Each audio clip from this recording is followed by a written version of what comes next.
Hello everyone. आज से हम अपना सीए इंटरमीडिएट का पेपर टू जो है वो स्टार्ट कर रहे हैं। और ये जो पेपर टू है वो नवंबर 2021 के लिए स्टार्ट हो रहा है। सबसे पहले हम सिलेबस को समझते हैं इसमें। आप बताइए पेपर टू का नाम क्या है। पेपर टू का नाम क्या है। पेपर टू जो है हम लोग स्टार्ट कर रहे हैं। और मनीषा का जवाब आया corporate and other law. Good Manisha. इसका नाम है corporate corporate and other law. Corporate and other law. ये पूरे 100 नंबर का पेपर है।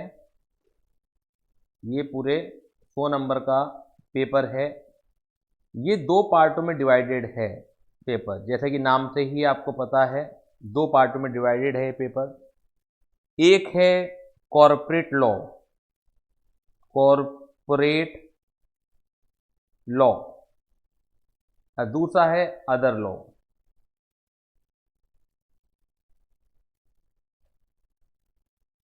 ये क्वेश्चन है मेरा कि आईसीएआई ने इसका जो नाम है अदर लॉ या कॉरपोरेट लॉ, यानी कि जो वर्ड है लॉ, वो क्यों इस्तेमाल किया है, जबकि वो कॉरपोरेट एक्ट, कंपनी एक्ट आप जानते हैं। जैसे कि हमें कॉरपोरेट लॉ में क्या पढ़ना है, कंपनी एक्ट 2013 पढ़ना है।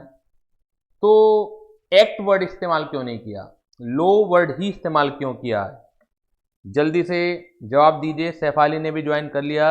सैफाली आपको कुछ प्रॉब्लम हुई है आज ज्वाइन करने में, तो सैफाली आप जवाब दीजिए कि वर्ड जो है एक्ट इस्तेमाल क्यों नहीं किया।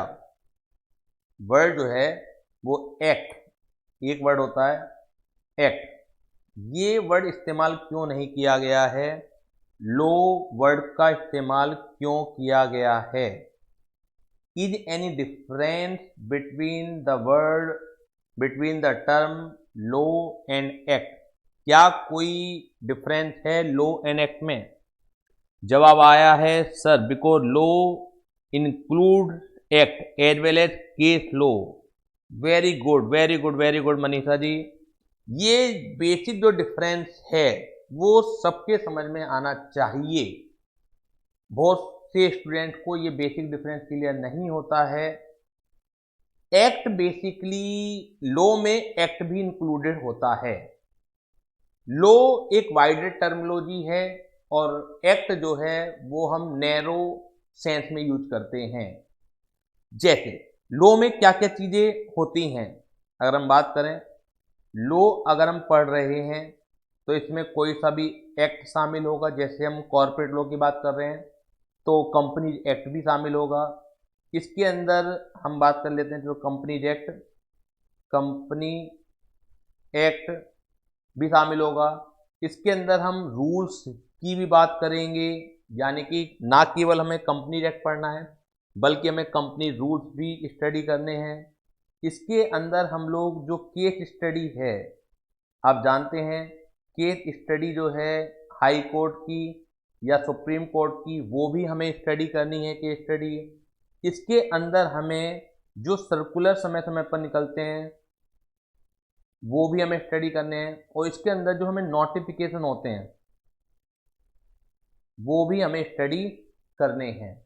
तो आईसीएआई ने बहुत सोच समझ के ही नाम दिया है पेपर का। और ऐसा भी कर सकती थी ICAI companies act and other law, यानी कि अदर एक्ट भी बोल सकती थी वो। लेकिन there is basic difference between the term act and law. Act केवल एक पर्टिकुलर बुक की ही बात करता है और लॉ में बहुत सारी चीजें सम्मिलित हैं। जैसे मनीषा ने भी कहा है कि लॉ में एक्ट शामिल होता है, लॉ में रूल्स भी शामिल हैं, केस स्टडी भी शामिल है, सर्कुलर भी शामिल है और नोटिफिकेशन भी शामिल हैं। और ये जो चीज है, जो डिफरेंस है एक्ट एंड लॉ का, ये केवल ये मत समझिए कि आ, हम पेपर टू पढ़ रहे हैं इसी के लिए है।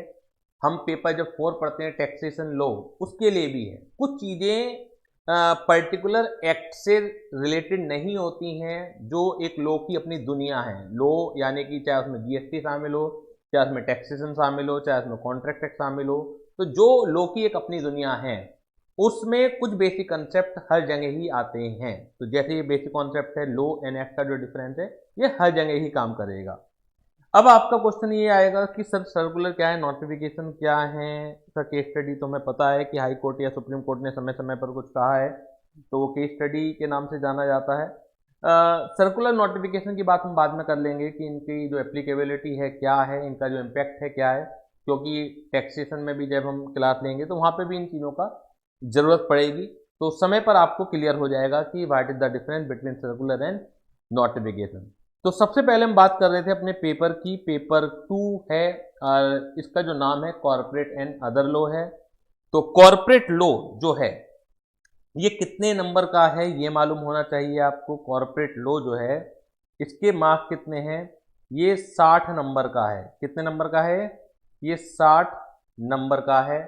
और जो अदर लॉ हैं ये 40 मार्क्स के हैं। ये कितने नंबर के हैं, ये 40 मार्क्स के हैं। तो ये चीज़ क्लियर होगी। कॉर्पोरेट लॉ जो है 60 नंबर का है हमारे सिलेबस में, और जो अदर लॉ हैं वो हैं 40 मार्क्स के। आज जो हम पहले स्टार्ट करेंगे वो अदर लॉ वाला पार्ट इससे स्टार्ट करेंगे। तो अदर लॉ में क्या क्या चीज़ शामिल है वो मैं बताऊंगा, और फिर जब कॉर्पोरेट लॉ से शुरुआत करेंगे तो उसमें क्या क्या चीज़ आएगी, कौन कौन से चैप्टर उसमें आएंगे वो हम बात करेंगे। क्लियर होगी बात। तो हम बात कर रहे हैं सबसे पहले आज अपने अदर लॉ की। अदर लॉ की हम बात कर रहे हैं। जो अदर लॉ है, अदर लॉ जो है जो कि 40 मार्क्स का है, 40 मार्क्स का है, उसकी हम बात कर रहे हैं कि उसके अंदर क्या क्या चीज शामिल है। उसके अंदर शामिल है हमारा Indian contract act, Indian contract act, Indian contract act 1872। अब आप सोचेंगे सर इससे पीछा नहीं छूटने वाला क्या हमारा, बस छूट जाएगा आपका। जो आपने फाउंडेशन में पढ़ा है वो तो इसमें शामिल नहीं है। आपने फाउंडेशन में पढ़ा है सेक्शन 1 से लेकर सेक्शन 75 तक, ठीक है। वो तो हमें यहाँ नहीं पढ़ना है, लेकिन उसकी जो नॉलेज है वो यहाँ काम आएगी। उससे रिलेटेड क्वेश्चन नहीं पूछे जाएंगे, लेकिन इनडायरेक्टली नॉलेज उसकी यहाँ पर काम आएगी। दूसरा जो एक्ट है वो है negotiable instrument act, instrument act. और जैसा कि मैंने पहले भी क्लियर किया था कि आपको इसकी भी एक फेयर नोटबुक बनानी है, जो भी है मैं सब लिखवाऊंगा आपको, साथ के साथ यहीं पे याद हो जाएगा। घर पे जाके बहुत ज़्यादा मेहनत आपको नहीं करनी पड़ेगी। और जो रिटेंशन की समस्या रहती है बच्चों के साथ कि सर याद नहीं होता, हमें भूल जाते हैं, तो आप देखिएगा कि आपको रिटेन भी रहेगा, क्योंकि सारा सारा कुछ मैं लिखवाने वाला हूँ। उसके साथ नोट्स तो मैं दूंगा ही दूंगा आपको। तो इंडियन कॉन्ट्रैक्ट एक्ट है 1872, नेगोशिएबल इंस्ट्रूमेंट एक्ट है 1881।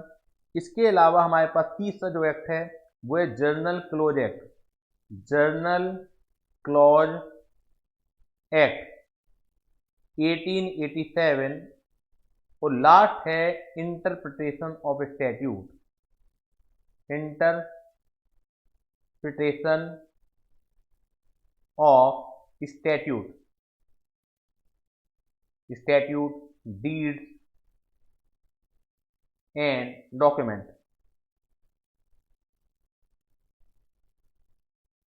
ये 4 एक्ट जो है हमें स्टडी करने हैं 40 मार्क्स के अंदर।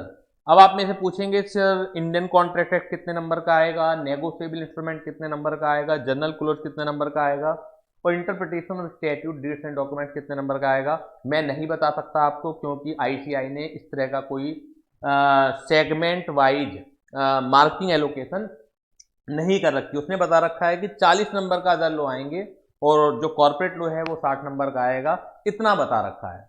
और एक खुशी की बात और, इस पेपर के अंदर भी, पेपर 2 के अंदर भी 30% जो है एमसीक्यू ही आने हैं।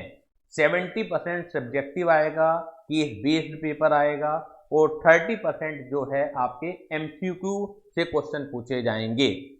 जो 70% थे, जैसे फाउंडेशन में सब्जेक्टिव होता था, वहां पे केस लो कम आते थे, डायरेक्ट क्वेश्चन ज्यादा आते थे। यहाँ पर आपके केस स्टडी ज़्यादा आएंगे, यानी कि आपको कॉन्सेप्ट को समझ के उसका एप्लीकेशन आना चाहिए। फाउंडेशन में तो किसी भी तरह से रट रटा के भी काम चल जाता था, यहाँ पर अंडरस्टैंडिंग आपकी मजबूत, बहुत ज़्यादा मजबूत होनी चाहिए। डरने वाली बात कुछ नहीं है, बहुत इजी पेपर है, बस आपको जो तरीके मैं आपको बताता रहूँगा, जो अंडरस्टैंडिंग मैं दूंगा, वो आपको ग्रैस्प करनी है।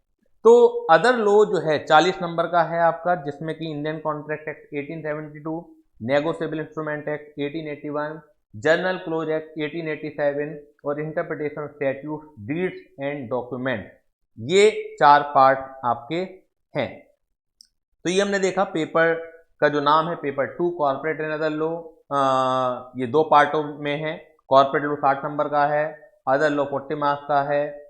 फिर हमने ये समझा कि एक्ट और लॉ का क्या डिफरेंस है, और फिर हमने जो आज हम बात करेंगे वो बात करेंगे अदर लॉ की। और अदर लॉ में भी जो सबसे पहले हम स्टार्ट करेंगे वो करेंगे इंडियन कॉन्ट्रैक्ट एक्ट 1872, जो आप फाउंडेशन में पढ़ के आ चुके हैं, उसे नहीं पढ़ना दोबारा रिपीट नहीं करना है। उससे आगे का पार्ट है स्पेशल कॉन्ट्रैक्ट है, वो हमें स्टडी करने हैं।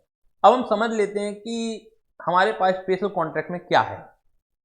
स्पेशल कॉन्ट्रैक्ट में क्या है हम ये समझ लेते हैं। हम स्टार्ट करने वाले हैं इंडियन कॉन्ट्रैक्ट एक्ट। क्या स्टार्ट करने वाले हैं? Indian contract act. क्या स्टार्ट करने वाले हैं? Indian contract act 1872। Indian contract act 1872 हम लोग स्टार्ट कर रहे हैं। इसके अंदर हम लोग स्टार्ट कर रहे हैं स्पेशल कॉन्ट्रैक्ट। स्पेशल कॉन्ट्रैक्ट हम लोग स्टार्ट कर रहे हैं। स्पेशल कॉन्ट्रैक्ट कौन कौन से हैं? स्पेशल कॉन्ट्रैक्ट कौन कौन से हैं? इसमें जो पहला नंबर आता है वो आता है इंडेमनिटी का। इंडेमनिटी ये सबसे पहला आता है। उसके बाद नंबर आता है contract of guarantee. Contract of guarantee. Contract of guarantee. तीसरा जो नंबर आता है वो आता है bailment. Contract of bailment. Contract of bailment. चौथा जो नंबर आता है वो कॉन्ट्रैक्ट ऑफ प्लेज। चौथा जो नंबर आता है कॉन्ट्रैक्ट ऑफ प्लेज। और लास्ट नंबर आता है कॉन्ट्रैक्ट ऑफ एजेंसी। यानी कि हमें इसके अंदर 5 चैप्टर पढ़ने हैं जिन्हें कहा जाता है स्पेशल कॉन्ट्रैक्ट। जिन्हें कहा जाता है स्पेशल कॉन्ट्रैक्ट। ये 5 स्पेशल कॉन्ट्रैक्ट हैं। जो जर्नल कॉन्ट्रैक्ट हैं वो हम फाउंडेशन में पढ़ चुके हैं, और 5 ये वहाँ पर नहीं पढ़े थे हमने, तो ये 5 हमें पढ़ने हैं सी इंटरमीडिएट लेवल पर। तो ये चीज़ आपको क्लियर हुई कि हमारा जो कोर्स कंटेंट है वो क्या क्या पढ़ना है अब हमें, क्योंकि उसी के बाद हम पढ़ाई शुरू करेंगे। तो हमारा जो पेपर 2 है वो है corporate and other law. Corporate law जो है 60 नंबर का है, अदर लॉ हमारा 40 नंबर का है। अदर लॉ में 4 चीज़ें आनी हैं। इंडियन कॉन्ट्रैक्ट एक्ट आएगा, आपका नेगोशिएबल इंस्ट्रूमेंट एक्ट आएगा, तीसरा जनरल क्लोज एक्ट आएगा, और चौथा क्या आएगा आपका इंटरप्रिटेशन ऑफ स्टैट्यूट। ये 4 टॉपिक हमें डिस्कस करने हैं अदर लॉ में। 40 नंबर के हैं ये। और इंडियन कॉन्ट्रैक्ट एक्ट जो है उसमें 5 टॉपिक हमें 5 चैप्टर डिस्कस करने हैं। कॉन्ट्रैक्ट ऑफ इंडेमनिटी डिस्कस करना है, कॉन्ट्रैक्ट ऑफ गारंटी डिस्कस करना है, कॉन्ट्रैक्ट ऑफ बेलमेंट डिस्कस करना है, कॉन्ट्रैक्ट ऑफ प्लेज डिस्कस करना है, कॉन्ट्रैक्ट ऑफ एजेंसी डिस्कस करना है। ये 5 चीजें हमें क्या करनी है? डिस्कस करनी है। अब आज से हम शुरू करते हैं कॉन्ट्रैक्ट ऑफ इंडेमनिटी। बहुत ही सिंपल सा टॉपिक है कॉन्ट्रैक्ट ऑफ इंडेमनिटी।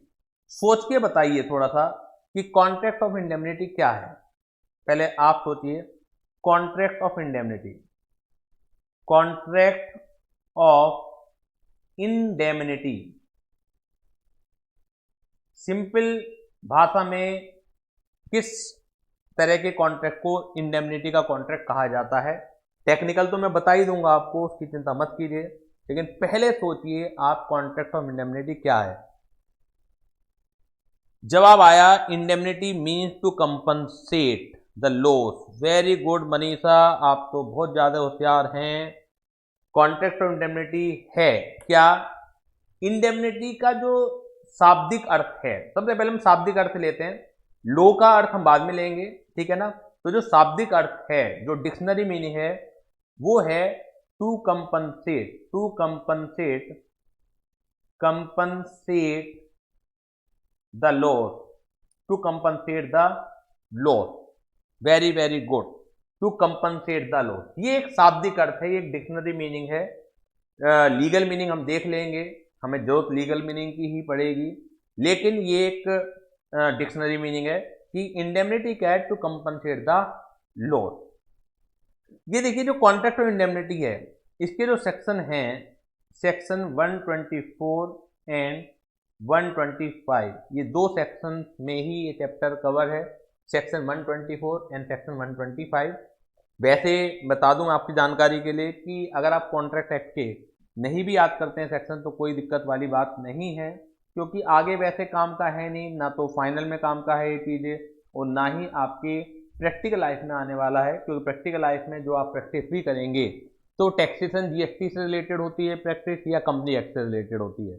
और कंपनी एक्ट के मैं जरूर आपसे बोलूँगा कि कंपनी एक्ट के सेक्शन याद कर लीजिएगा, नॉलेज टेक भी और इनडायरेक्ट डायरेक्ट बेनिफिट दोनों ही आपको पेपर में और फ्यूचर में मिलने हैं। लेकिन जो यहाँ के सेक्शन है, एक बार को अगर नहीं भी याद करेंगे तो कोई फर्क नहीं पड़ने वाला है। वैसे तो मैं सेक्शन में ही बात करूंगा तो कुछ आपको ना चाहते हुए भी याद हो जाएंगे, आप भूलने की भी कोशिश करोगे तो भी आपको याद हो ही जाएंगे, क्योंकि मैं बार बार आपको सेक्शन में बात करूंगा। तो कॉन्ट्रैक्ट ऑफ इंडेमनिटी जो है वो दो सेक्शन में है, सेक्शन 124 एंड सेक्शन 125। सेक्शन 124 में इसकी डेफिनेशन लिखी हुई है, एग्जाम्पल भी समझेंगे हम कि किस तरह की एग्जाम्पल आएंगे। तो रजिस्टर आपने मेंटेन कर लिया होगा, तो मैं स्क्रीन साइज को बड़ा करता हूं जिससे कि आपको लिखने में परेशानी ना हो। सेक्शन 124 में इसकी डेफिनेशन है, तो आप अपना नोटबुक निकाल लीजिए और लिखना स्टार्ट करते हैं हम लोग कि सेक्शन 124 में जो है इसकी डेफिनेशन है कि डेफिनेशन क्या दी हुई है। सेक्शन 124 में जो है डेफिनेशन है इसकी, सेक्शन 124 मीनिंग है, meaning of indemnity, meaning of indemnity, meaning of indemnity जो है वो सेक्शन 124 में है। मीनिंग ऑफ इंडेमनिटी सेक्शन 124 क्या कहता है ये सेक्शन, क्या कहता है ये सेक्शन, ये समझिएगा क्या कहता है ये section. A contract of indemnity, A contract of indemnity, A contract of indemnity यानी कि जो इंडेमनिटी का कॉन्ट्रैक्ट है, इज ए कॉन्ट्रैक्ट, ध्यान दीजिए, यानी कि जो कॉन्ट्रैक्ट ऑफ इंडेमनिटी है एक तरीके का क्या है, कॉन्ट्रैक्ट है। इट मीन्स जो all the essentials of a valid contract हैं must be present in making a contract of indemnity. अभी मैं बाद में लिखवाऊंगा अभी, क्योंकि सबसे पहले जो कॉन्ट्रैक्ट ऑफ इंडेमनिटी है एक कॉन्ट्रैक्ट है। अब कॉन्ट्रैक्ट की जो एसेंशियल कंडीशन आपने फाउंडेशन में पढ़ी है, यानी कि वैलिड ऑफर होना चाहिए, वैलिड एक्सेप्टेंस होनी चाहिए, कंसिडरेशन होना चाहिए, फ्री कंसेंट होनी चाहिए, लॉफुल ऑब्जेक्ट होना चाहिए, must be present in a contract of indemnity. तो contract of indemnity is a contract by which, क्या होता है इसमें, by which one party, by which one party क्या करती है, one party promises, by which one party promises to save, by which one party promises to save the other. A contract of indemnity is a contract by which one party promises to save the other party from loss, यानी कि एक party जो है दूसरी party को बचाने का वायदा करती है। किस चीज से बचाने का वायदा करती है, नुकसान से। वो नुकसान क्यों हो रहे हैं, वो नुकसान क्यों हो रहे हैं? Caused to him, caused to him by the, caused to him by the, किसकी वजह से हो रहे हैं? By the conduct, by the conduct, by the conduct of promisor, of promisor, by the conduct of promisor himself, himself, और by the, और by the conduct, by the conduct of any other, any other person, और any other person. इन्हें भी जो underline करनी है आपको, bye the conduct of the promisor, इसे अलग से अंडरलाइन कीजिएगा, हिमसेल्फ, और by the conduct of any other person, इसे भी अंडरलाइन कीजिएगा। ये कुछ चीजें क्या हैं? कीवर्ड्स हैं। कीवर्ड जरूर इस्तेमाल होने चाहिए, जब भी आप लिखेंगे तो कीवर्ड जरूर इस्तेमाल होने चाहिए। तो मीनिंग ऑफ इंडेमनिटी क्या है? मीनिंग ऑफ इंडेमनिटी है ए contract of indemnity is a contract, यानी कि कॉन्ट्रैक्ट ऑफ इंडेमनिटी एक इस तरीके का कॉन्ट्रैक्ट है बाय विच, जिसमें कि आप पहले मीनिंग समझ लें, लैंग्वेज अपने आप बन जाएगी। बच्चे गलती क्या करते हैं कि जो टेक्निकल शब्द उसमें यूज होने हैं, जो टेक्निकल अर्थ उसमें यूज होने हैं, हमें उनकी जानकारी नहीं होती है और हम लैंग्वेज को रटते हैं, रटेंगे और भूल जाएंगे। हमें क्या समझना है कि एक इस तरह का कॉन्ट्रैक्ट है जिसमें एक पार्टी दूसरी पार्टी को नुकसान से बचाने का वायदा करती है। और नुकसान किस वजह से हो सकता है? या तो प्रोमिसर की खुद की वजह से या एनी अदर पर्सन की वजह से। इसी को हमें इंग्लिश में कन्वर्ट करना है। ए contract of indemnity is a contract, एक कॉन्ट्रैक्ट ऑफ इंडेमनिटी एक तरह का कॉन्ट्रैक्ट है। तो कॉन्ट्रैक्ट है तो all the essential must be present in a contract of indemnity. A contract of indemnity is a contract by which one party, जिसमें कि एक party promised to the other, यानी प्रॉमिस करती है, वायदा करती है दूसरे से। क्या वायदा करती है? Promised to other to save from the loss, यानी कि उससे नुकसान से बचाने का वायदा करती है। नुकसान किस वजह से होगा? कोस्ट टू हिम, जो उसे नुकसान होगा caused to him by the conduct of promisor, यानी कि प्रोमिसर की वजह से होगा, जो व्यक्ति नुकसान से बचाने का वायदा कर रहा है उसकी वजह से होगा। और by the conduct of any other person, या तो खुद की वजह से होगा जो प्रोमिसर है, या एनी अदर पर्सन की वजह से होगा। जो व्यक्ति यहां पे प्रोमिसर है, ठीक है ना, जैसे आप जनरल कॉन्ट्रैक्ट एक्ट में पढ़ते हो, एक प्रोमिसर होता है, एक प्रोमिसी होता है, ठीक है, अलग अलग नाम होते हैं उसके, एक ऑफरर होता है, एक एक्सेप्टर होता है, तो अलग अलग नाम दिए जाते हैं उसे। तो जो प्रोमिसर है यहाँ पर, यानी कि जो वायदा कर रहा है नुकसान से बचाने का, उसे बोला जाता है इंडेमनीफायर, इंडेमनीफायर, ठीक है ना, टेक्निकल नाम है इसका। और जिसे बचाने का वायदा किया जाता है उसे बोला जाता है इंडेमनिटी होल्डर, उसे बोला जाता है इंडेमनिटी होल्डर। इसे भी लिखते हैं, यानी कि the person who promised to save the other, यानी कि जो व्यक्ति प्रॉमिस करता है दूसरे व्यक्ति को बचाने से, उसके नुकसान से, is called the indemnity fire, और जिसे बचाने का वायदा किया जाता है उसे बोला जाता है इंडेमनिटी होल्डर। ये टेक्निकल नाम है इसके।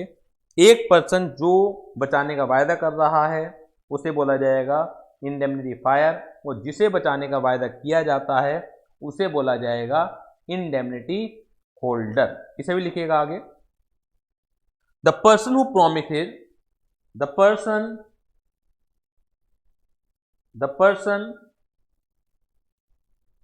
नेक्स्ट लाइन से, the person who promises,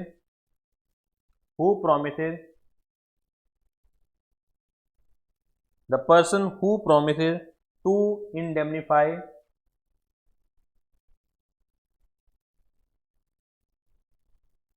the person who promises to indemnify or make good loss, or make good loss is called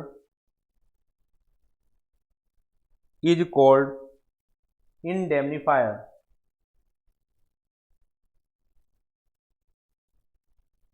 indemnifier, and the person and the person whose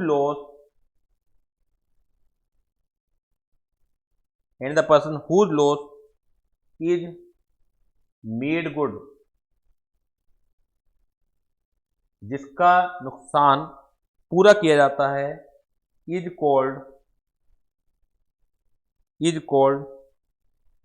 indemnity holder,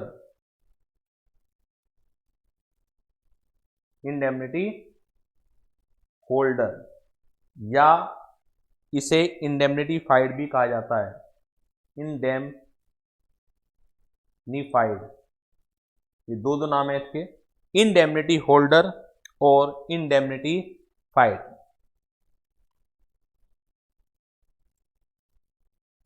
clear है चीज?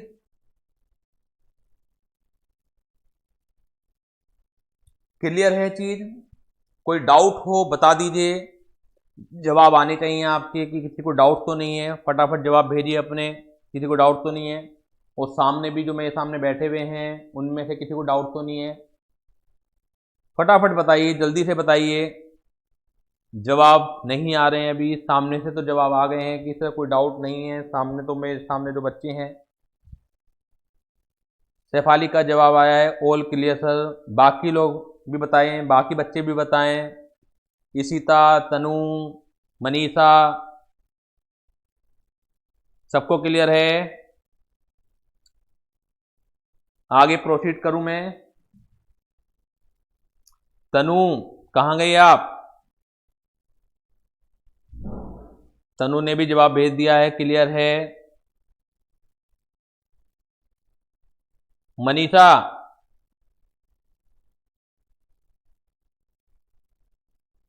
जल्दी से बताइए। कोई problem पूछनी है तो भी बताइए।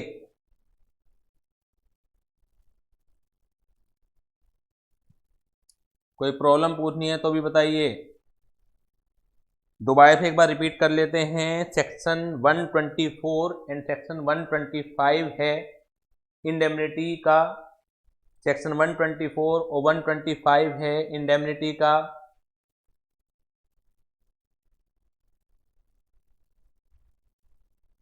शेफाली ने कहा सर मनीषा का नेट नहीं चल रहा होगा। ओके, नेट की प्रॉब्लम थोड़ा सा चल रही है, चलिए कोई बात नहीं है, तो रिकॉर्डेड क्लासेज मिल जाएंगे उन्हें। कॉन्ट्रैक्ट ऑफ इंडेमनिटी क्या है? सेक्शन 124 125 दो सेक्शन में कवर है। सेक्शन 124 जो है वो मीनिंग बताता है, contract of indemnity is a contract of indemnity एक तरह का कॉन्ट्रैक्ट है by which one party promises the other to save the load, यानी कि जिसमें एक पार्टी दूसरी पार्टी से वायदा करती है उससे नुकसान से बचाने का, कोज्ड टू हिम, यानी कि उसे जो नुकसान होंगे क्यों होंगे, by the conduct of the promisor himself और by the conduct of the promisee, यानी कि प्रोमिसर की खुद के एक्शन की वजह से नुकसान होंगे या प्रोमिसी के एक्शन की वजह से उसे नुकसान होंगे। तो this is called contract of indemnity. Now की पार्टियों के क्या नाम है इसमें? The party who promises to save the loss is called indemnifier, और जब पार्टी जिसे टू होम जिसे उसे लॉस से बचाने का वायदा किया जाता है is called the indemnity holder और indemnifier. The person who promises to indemnify और make good the loss is called indemnifier and the person whose loss is made good is called indemnity holder and indemnified। अब कुछ practical example से हम समझने की कोशिश करते हैं कि किस तरह के कॉन्ट्रैक्ट में ये इंडेमनिटी का कॉन्ट्रैक्ट इस्तेमाल होता है। इंडेमनिटी का जो कॉन्ट्रैक्ट है एक्सप्रेस भी हो सकता है, इम्प्लाइड भी हो सकता है। मैं कुछ पहले एग्जाम्पल आपको एक्सप्रेस कॉन्ट्रैक्ट के देता हूँ, फिर बाद में इम्प्लाइड के दूंगा। एक्सप्रेस इम्प्लाइड सर क्या है, आपके अगर माइंड में आ रहा होगा तो जैसा कि आप जानते हैं सी फाउंडेशन में भी आपने लो पढ़ा है, कोई भी कॉन्ट्रैक्ट एक्सप्रेस इम्प्लाइड, एक्सप्रेस यानी कि ओरल या इन राइटिंग, इम्प्लाइड यानी कि सर्कमस्टांसेस के बेस पर जब साफ साफ कुछ शब्दों का इस्तेमाल नहीं होता है, केवल सर्कमस्टांसेस से, हालातों से और बयानातों से समझा जाता है, मतलब निकाला जाता है, तो इस तरह के कॉन्ट्रैक्ट को कहा जा सकता है इम्प्लाइड कॉन्ट्रैक्ट ऑफ इंडेमनिटी। अब हम कुछ एग्जाम्पल से समझते हैं जी, एग्जाम्पल से समझते हैं कि किस तरह के कॉन्ट्रैक्ट जो हैं वो आते हैं कॉन्ट्रैक्ट फॉर इंडेमनिटी में। हम कुछ एग्जाम्पल समझते हैं, रियल एग्जाम्पल समझेंगे। हम एक कंपनी लेंगे, इफ्को टोक्यो। नाम सुना है आपने इफ्को टोक्यो का? बताएं फटाफट, नाम सुना है या नहीं सुना है इस कंपनी का? इफ्को टोक्यो सुना है? No sir. चलिए मैं बताता हूं आपको। ये एक कंपनी है, इसका जो नाम है वो है इफ्को टोक्यो। इफ्को टोक्यो ये एक इंश्योरेंस करने वाली कंपनी है, यानी कि ये इंश्योरेंस करती है। तो समझ लीजिए इफ्को टोक्यो एक इंश्योरेंस कंपनी है। लिख देता हूं मैं, चलिए यहां पर, ये क्या है? इंश्योरेंस कंपनी है, इंश्योरेंस कंपनी है इफ्को टोक्यो। अब क्या है कि एक पर्सन है, इस पर्सन को भी ले लेते हैं, इस पर्सन को भी ले लेते हैं। इसका नाम है, बताइए क्या नाम रखें इसका? समीर है इसका नाम, समीर नाम है। ये अपने एक व्हीकल का इंश्योरेंस कराता है। ये क्या है? स्कूटर है। क्लियर है? ये क्या है? स्कूटर है।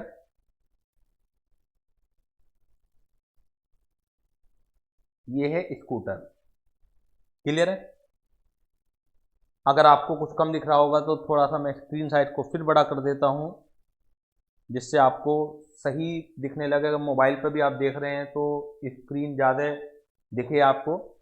तो एक समीर भाई हैं हमारे, उनके पास एक स्कूटर है और वो इसको टोक्यो से क्या कराते हैं?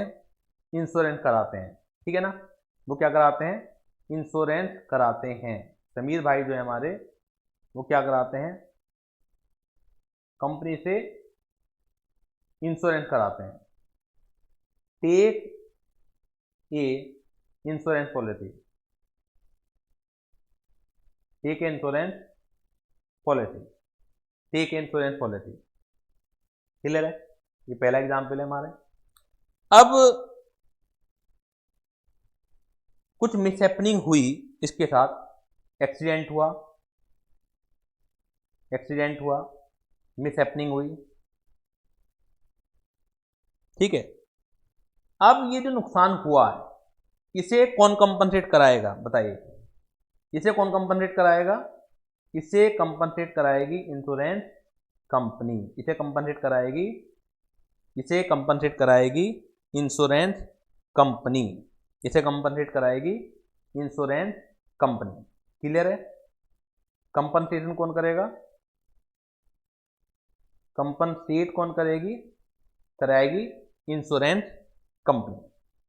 तो ये जो है, अगर आप देखेंगे तो सारी की सारी जो एसेंशियल्स हैं इंडेमनिटी के कॉन्ट्रैक्ट की, ये contract of indemnity is a contract, ये कॉन्ट्रैक्ट ऑफ इंडेमनिटी एक कॉन्ट्रैक्ट है in which by which one party. यहाँ पे वन पार्टी कौन है? यहाँ पर इंश्योरेंस कंपनी। जो लैंग्वेज के हिसाब से वन पार्टी कौन है?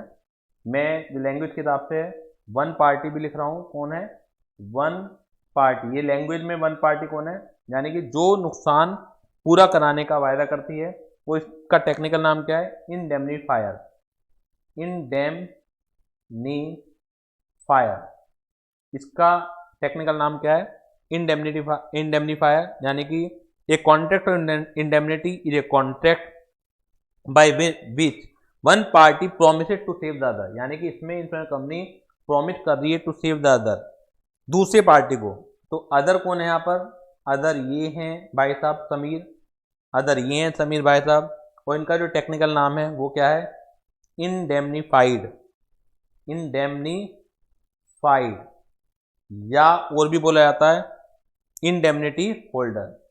Indemnity, indemnity holder, indemnity holder, या और भी नाम बोला जाता है इंश्योर्ड। आम भाषा में से बोलते हैं इंश्योर्ड, यानी कि इसने अपने आप का इंश्योरेंस ले रखा है। तो यहाँ पर एक पार्टी यानी one party promises to save the other, जो कि यानी कि इंश्योरेंस कंपनी दूसरी पार्टी को, समीर को नुकसान से बचाने का वायदा कर रही है। कोस्ट टू हिम, जो उसे नुकसान होंगे, by the conduct of the promise himself, या तो इंश्योरेंस कंपनी की वजह से, तो यहाँ पर तो ये चीज नहीं बैठती है कि इंश्योरेंस कंपनी की वजह से नुकसान हो रहा है, या bye the conduct of any other person, तो यहाँ पे कोई और किसी की वजह से अगर एक्सीडेंट हो जाता है स्कूटर का, कोई और लापरवाही से कोई अपना सड़क पे व्हीकल चला रहा है और इसके स्कूटर में टक्कर मार देता है, तो इन वजह से जो नुकसान होता है तो वो चीजें कॉन्ट्रैक्ट और इंडेमनिटी में कवर होती है। अगर आपने कॉपी कर लिया हो तो फिर मैं आगे दूसरा एग्जाम्पल लेता हूं, एक दूसरा एग्जाम्पल फिर लेता हूं मैं। मुझे बताइए कि आपने कवर कर लिया है या नहीं कर लिया है। ओके, मैं वेट करता हूं, आपका जवाब आया है कि भी कवर अभी आपने नहीं करा। सैफाली ने कर लिया है पूरा। तो मनीषा, जब आपका हो जाए तो बताइएगा कि आपने कॉपी कर लिया है, फिर मैं दूसरा तीसरे एग्जाम्पल से आपको बताता हूं। जल्दी से मैं वेट कर रहा हूं। तनु का भी हो गया है, इथिका का भी हो गया है, सैफाली का भी हो गया है। एक नोटबुक जरूर बना लीजिएगा, फेयर बढ़िया पेपर की होनी चाहिए, जिससे लुक एंड फील आपको आए पढ़ने में और जिसमें आप लिखें। तो अच्छा रजिस्टर मेंटेन जरूर कर लीजिएगा, लुक एंड फील जरूरी है, मज़ा आता है पढ़ाई के दौरान। मनीषा का भी हो गया। चलिए, और जो मेरे सामने बच्चे बैठे हुए हैं उनमें से भी अच्छा भी तुम्हारा रह रहा है। चलिए कोई बात नहीं, मैं 1 मिनट और वेट करता हूँ, जल्दी से बताइएगा।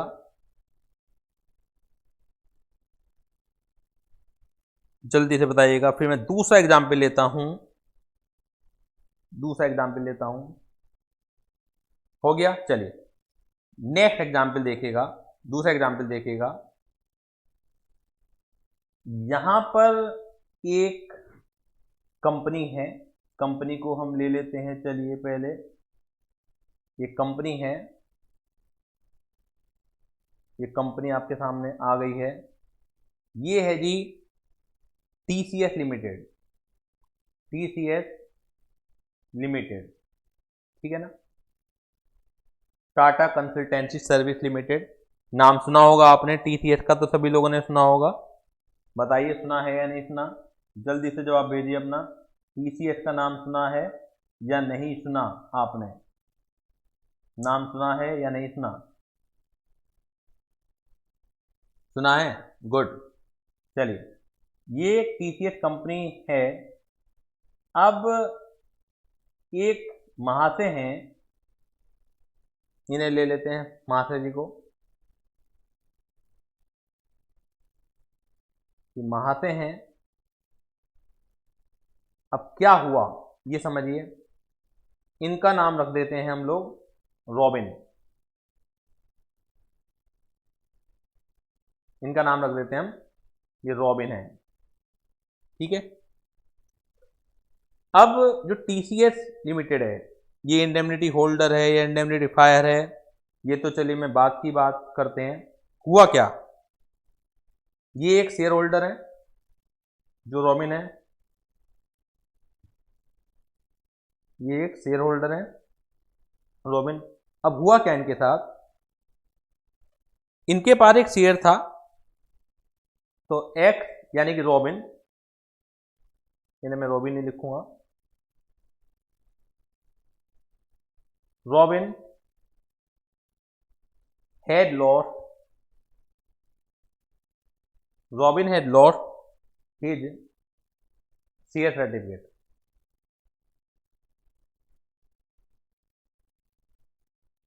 Share certificate. जानते हैं कि कंपनी से इन्होंने कुछ शेयर ले रखे होंगे रॉबिन ने, तो जो शेयर ले रखे हैं, अब इनसे जो है शेयर सर्टिफिकेट खो गया है। अब खो गया है तो कंपनी से क्या करेंगे, प्रार्थना करेंगे डुप्लीकेट शेयर सर्टिफिकेट के लिए। तो robin applied for duplicate duplicate certificate. Robin applied for duplicate certificate. Robin ने अप्लाई किया कि मुझे दूसरा सर्टिफिकेट दे दीजिए। अब क्योंकि देखिए रॉबिन से खो गया है, इसकी एफआईआर लिखानी पड़ेगी और रॉबिन को एफआईआर के बेसिस पर ही टीसीएस कंपनी दूसरा सर्टिफिकेट देगी। लेकिन देखिए गलती तो कंपनी की नहीं है, लापरवाही तो जो है वो रॉबिन की है और कंपनी को डुप्लीकेट शेयर सर्टिफिकेट इशू करने से नुकसान भी हो सकता है कि पहला जो सर्टिफिकेट है किसी गलत हाथों में पहुंच जाए और गलत हाथों में पहुंच के उस कंपनी को पहले वाले सर्टिफिकेट के बदले में भी भुगतान करना पड़ जाए। ऐसा हो सकता है, रेयर चांसेस है लेकिन पॉसिबल है, ठीक है ना। तो टीसीएस क्या कहती है, टीसीएस एग्रीड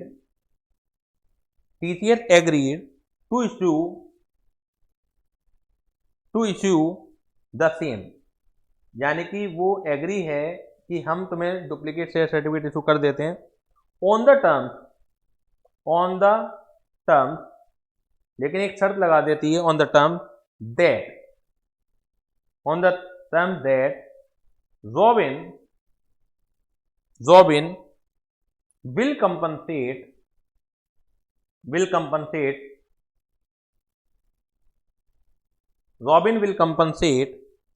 the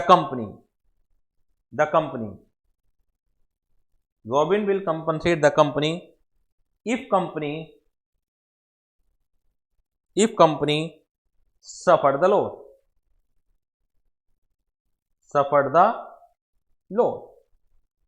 यानी कि एक शर्त है कि हम आपको दूसरा शेयर सर्टिफिकेट देने हम मना नहीं कर रहे हैं, आप ले लीजिए, लेकिन अगर आपकी वजह से हमें नुकसान होता है, ठीक है ना, तो आप हमें से पूरा कराएंगे।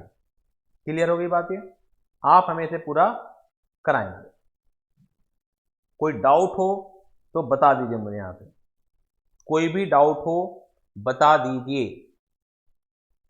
अब मैं आपसे क्वेश्चन पूछता हूं कि यहां पे जो रॉबिन है वो इंडेमनिटी होल्डर हैं, इंडेमनिटी फायर हैं, क्या हैं? यहां पर जल्दी से जवाब आने चाहिए आपके कि यहां पर एक सिचुएशन मैंने आपके सामने रखी है, तो यहां पर कौन है? शेफाली का जवाब आया इंडेमनिटी फायर, मनीषा भी कहती हैं इंडेमनिटी फायर, बाकी बच्चों का भी जवाब आना चाहिए कि यहां पर रॉबिन कौन है?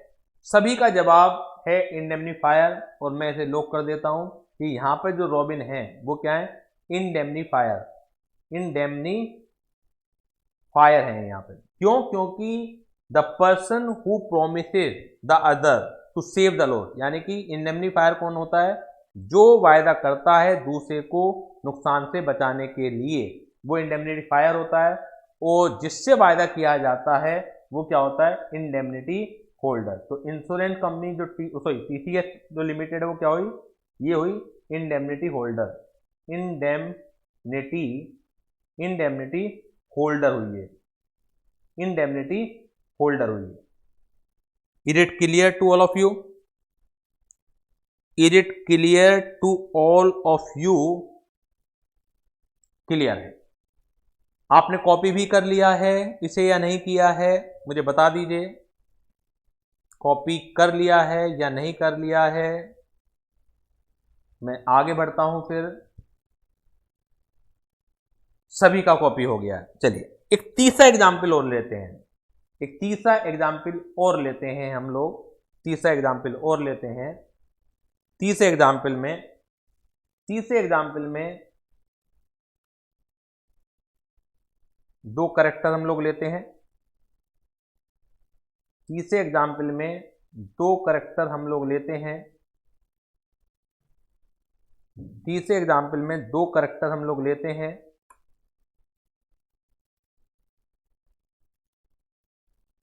कुछ टेक्निकल इशू है सॉफ्टवेयर में, बस 1 मिनट लगेगा इस टेक्निकल इशू को खत्म करने के लिए। तीसरे एग्जाम्पल में हम लोग 1 मिनट बस,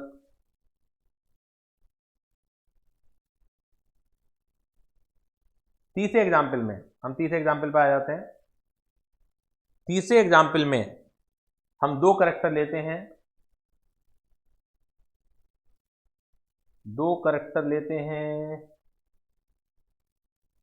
दो करेक्टर ले लेते हैं। चलिए,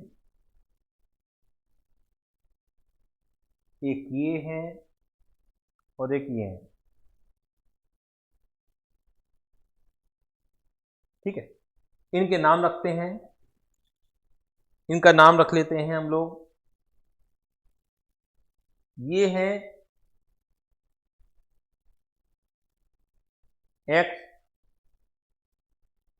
और ये है y। आर्टिफिशियल नाम रख देते हैं x एंड y। x ने जो है y को गिव ए चेक, यानी कि कुछ पेमेंट करना होगा, ठीक है ना। x ने y को चेक दिया।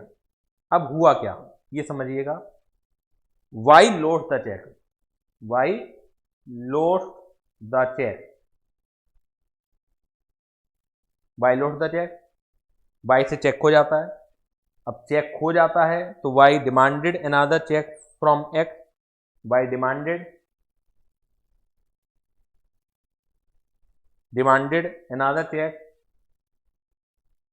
another check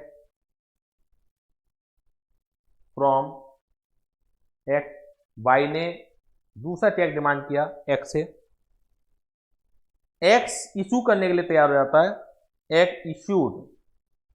issued second check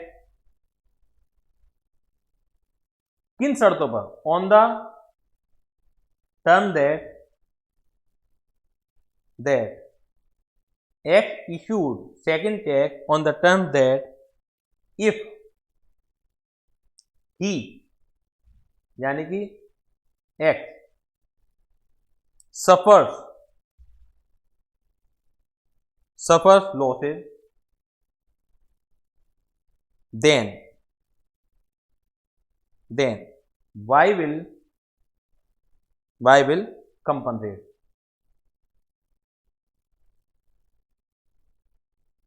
ये एक सिचुएशन है। अब मुझे बताइए यहां पर कि who is X and who is Y, यानी कि इंडेमनिटी होल्डर कौन है और इंडेमनिटी फायर कौन है। इंडेमनिटी होल्डर कौन है और इंडेमनिटी फायर कौन है।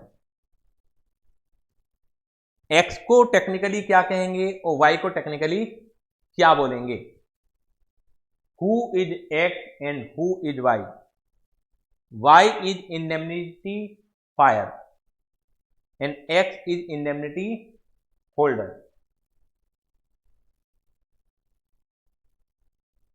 मनीषा का जवाब सबसे पहला है।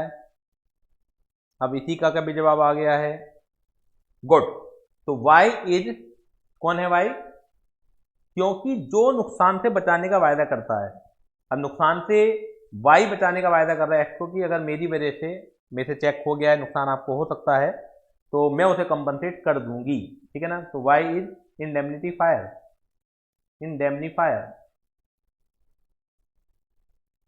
और एक्स इज इंडेमनिटी होल्डर।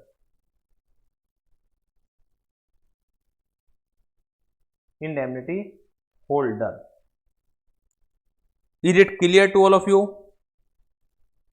क्या ये चीज क्लियर है सभी को? और कॉपी कर लिया है या नहीं कर लिया है? क्लियर है सभी को?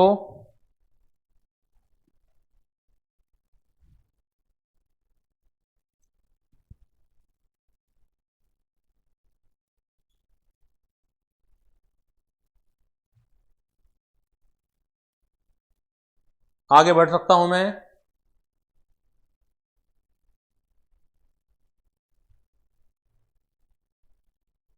Yes sir. देखिए, जैसे मैंने पहले भी बताया है आपको कि जो मीनिंग है सेक्शन 124 में, उसमें क्या लिखा हुआ है? ए contract of indemnity is a contract by which one party promises to save the other from losses caused to him by the conduct of the promisor or by the conduct of any other person. यानी first of all contract of indemnity है तो एक तरह का contract he. It means all the essentials of a valid contract must be present in a contract of indemnity.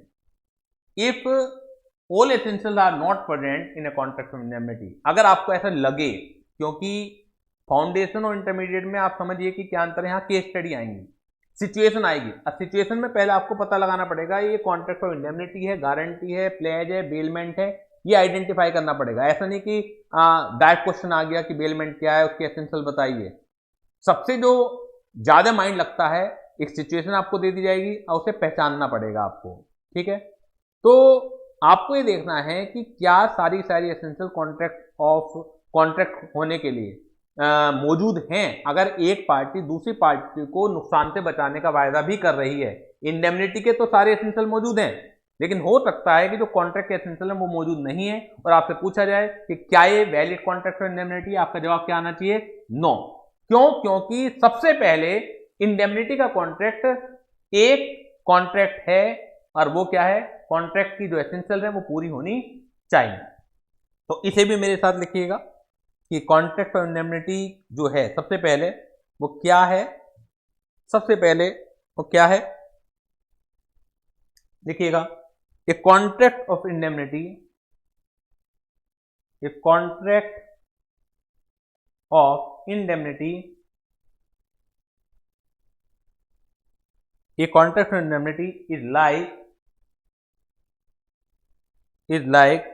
any other contract. A contract of indemnity is like any other contract. It must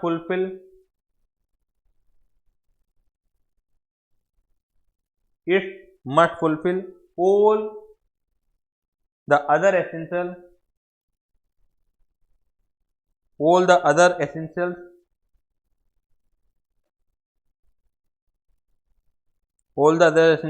of a valid contract.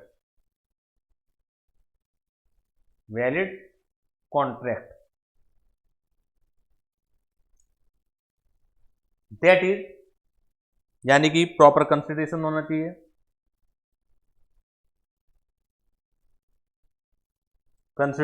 चाहिए, free consent होनी चाहिए, सब मालूम है आपको, free consent होनी चाहिए, competency of party होनी चाहिए,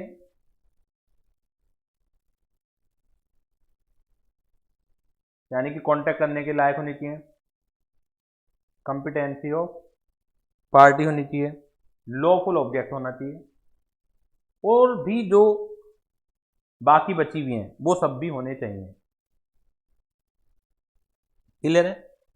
अब एक सिचुएशन में आपके सामने रखता हूं जिससे आपको पता लगेगा कि बावजूद इसके कि एक पार्टी दूसरी पार्टी को होने वाले नुकसान से बचाने का वायदा करती है, तो भी कुछ केसेस में कॉन्ट्रैक्ट ऑफ इंडेमनिटी लागू नहीं होता है, क्योंकि जो अदर एसेंशियल्स हैं कॉन्ट्रैक्ट को पूरा करने के लिए वो उसमें मिसिंग होगी. वो कोई सी भी मिसिंग हो सकती है. वो हो सकता है कि जो ऑब्जेक्टिव हो वो लॉफुल ना हो सकता है वैलिड कंसिडरेशन ना हो सकता है फ्री कंसेंट ना हो, या और कोई कारण भी हो सकता है. मैं कोशिश कर रहा हूँ कि कोई करेक्टर रखा जाए आपके सामने जिससे चीज समझ में आ जाए आपको आराम से. देखिए, मैं एक करेक्टर आपके सामने रखता हूं.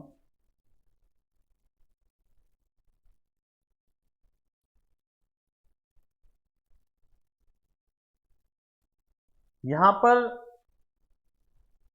एक करेक्टर ये हो गए हैं, एक करेक्टर और रखता हूं मैं, क्योंकि 2 करेक्टर और रखने पड़ेंगे मुझे.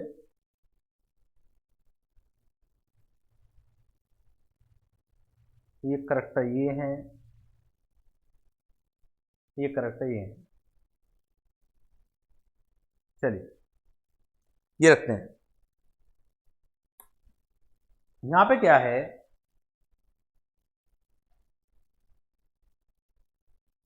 यहां रॉबिन है या समीर है, ठीक है। रॉबिन क्या करता है,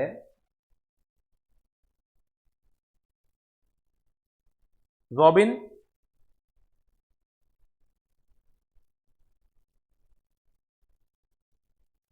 कहता है, Robin ask to Sameer, Robin बोलता है समीर से टू बीट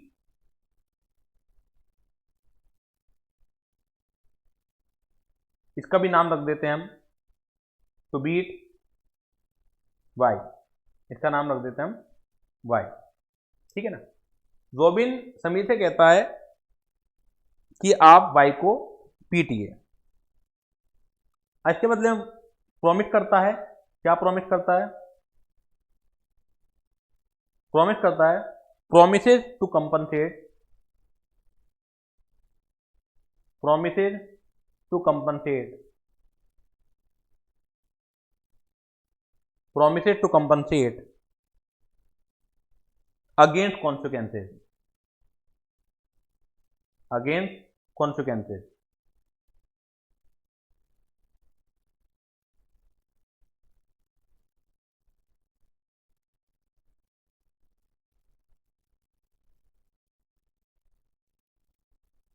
यानी जो भी परिणाम होंगे मैं उन्हें देख लूंगा, जो भी परिणाम होंगे मैं उन्हें देख लूंगा, आपको घबराने की जरूरत बिल्कुल भी नहीं है, जो भी कहोगे।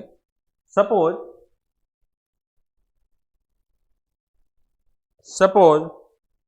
जो समीर है, सपोज समीर बीट्स, हमने क्या नाम रखा था, किसे पीटना था, Y. Suppose Sameer beats Y and is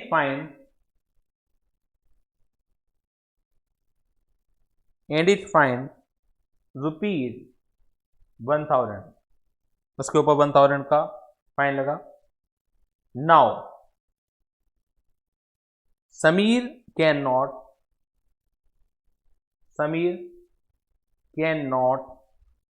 claim this amount, Sameer can not claim this amount, क्यों नहीं कर सकता, फ्रॉम रॉबिन से नहीं क्लेम कर सकता, बिकॉज